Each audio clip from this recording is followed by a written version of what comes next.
Penguin Random House Audio presents The Promise of Home, a Mill River novel by Darcie Chan, read for you by Amy Rubinate. Courage is a kind of salvation. Plato. Prologue. January 2nd, 2013. With a last wave at the window where she stood looking down at him, Nick was gone.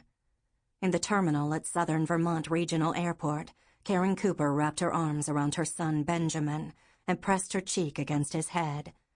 She squinted through bloodshot eyes as her husband ducked into the turboprop for his flight to Boston. There he would leave the small plane and board a transatlantic jet that would take him to Charles de Gaulle Airport in Paris and then on to Riyadh. The Middle East again.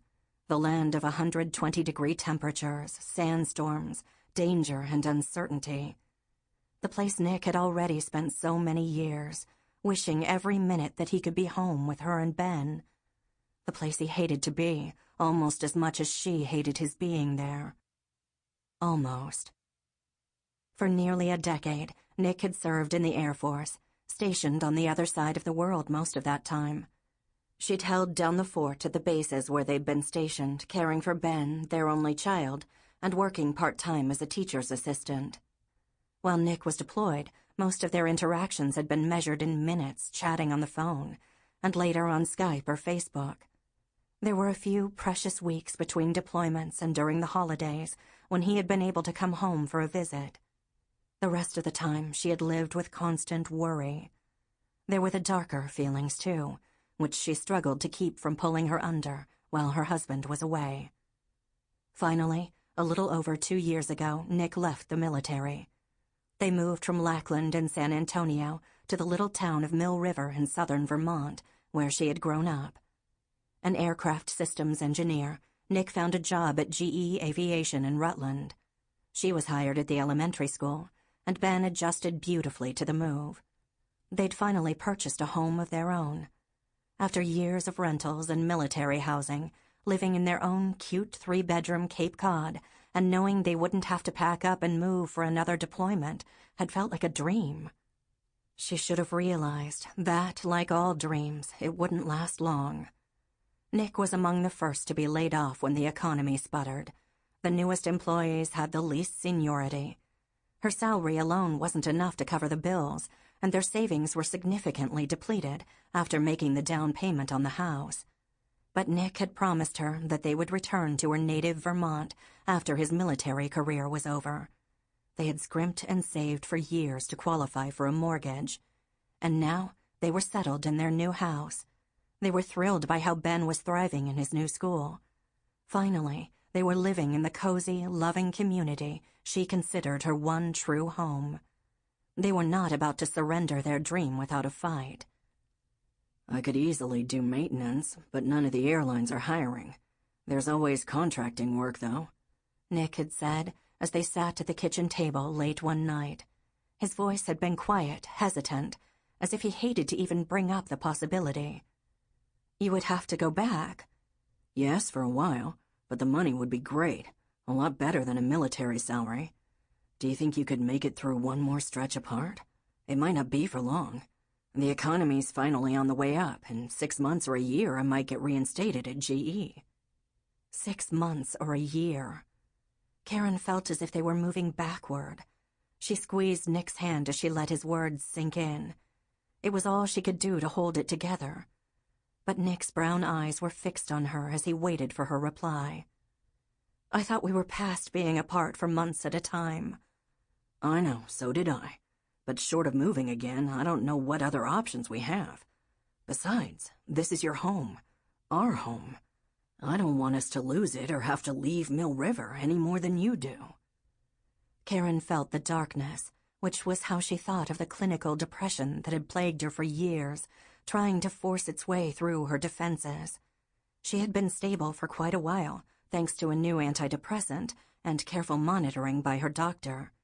Still, Nick's long absences didn't help her condition, and she knew what she would be risking by going along with his proposal.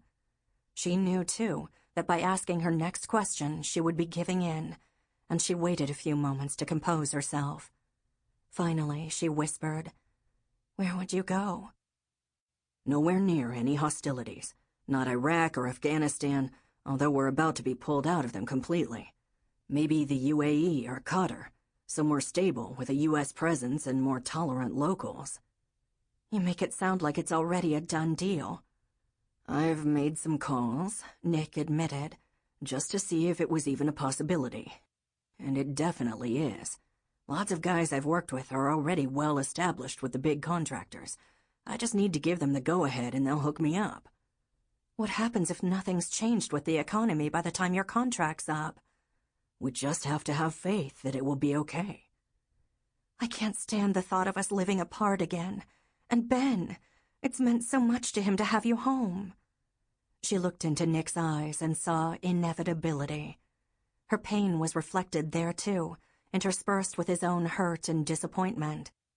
But in his gaze, Karon also recognized her husband's incredible fortitude. His strength and resolve were two of the things she loved most about him. "I know, but we've all done it before.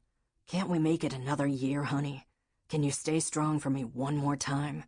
I don't know what else I can do, and at least I'd be earning enough to give us a savings cushion. I can keep an eye out for openings while I'm gone. I may be able to line up something after the contract is up, and if not, we'd have a little time to decide what we should do." She squeezed Nick's hand in silent acquiescence. He reached over and cupped her face, wiping one of his big thumbs gently beneath her eye. "One more year. But this will be our last separation," he said. "You have my word. After this, whatever happens, we stay together." The ground crew detached the portable rolling stairway from the turboprop as the aircraft door swung closed. Karon pulled Ben closer as the plane began to back away from the terminal. She didn't want her son to see her cry, but when she tried unsuccessfully to stifle a sob, he turned around. There was no avoiding it. "It'll be okay, Mom," he said, stepping back into her arms. "He'll get to visit in the summer, and before you know it, it'll be Christmas and he'll be back for good. Maybe I'll even be taller than you by then." "At the rate you're growing, I wouldn't be surprised," she said, with her cheek pressed against Ben's temple. "I wouldn't be surprised at all." Once the small jet had taxied out to the runway where Karon and Ben could no longer see it, they walked back through the terminal and out to the parking lot. They didn't speak much on the short drive home, which was just as well, because Karon was lost in her thoughts. She worried that their time together as a family in Mill River might make this separation harder for her son.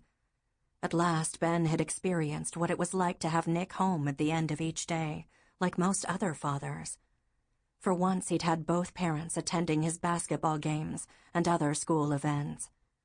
Ben and Nick had begun to spend more time alone together on the weekends, doing guy things in which she had no interest. At least they'd had a little time together, and Nick had been there to see Ben transform from a little kid to an almost teenager. Still, it made her heart ache how her son seemed to accept Nick going away again so easily. She told herself it was because Ben was a little older now and more emotionally mature. It was easier than admitting that, for her son, having his father live half a world away was simply the norm. Karon exited the highway. With snow-covered rooftops and strings of holiday lights still illuminating the streets, the little town of Mill River rose up in the distance. She took a deep breath, slowing the car to turn into her driveway before they entered the quaint business district along Main Street. Here she had friends, a job, and their own lovely little home. For so many years she had longed to bring her family back to the place where she'd had such a happy childhood. Closing her eyes and picturing her husband and son together in Mill River almost gave her a sense of peace. Besides, it would be better this time. She was better, and she could survive in this place. "Well, Mom," Ben said as he turned to her, "I guess it's just you and me again." "Yeah," Karon replied with a forced smile. She felt the dark wisps of emotion teasing, seeking a handhold on her soul, and she shuddered. But only for one more year. We can make it for one more year. Sample complete. Ready to continue?